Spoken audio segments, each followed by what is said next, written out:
তখন বয়স 10 কি 12, ক্লাস 7-এ পড়ি। অঙ্ক, বাংলা, ইংরেজি বই মেঝেই ছড়াছড়ি।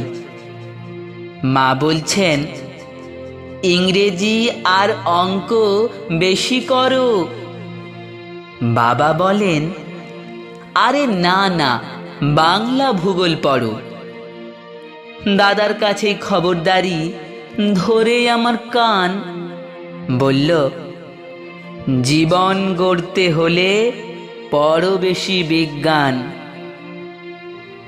যখন আমি ভাবছি বসে কোন পথে যে চলি, গুরুমশাই বলেন শেষে, একটা কথা বলি, মনীষীদের জীবন কথার বইটা আগে পড়ো। সত্যিকারের মানুষ হয়ে সঠিক জীবন গড়ো।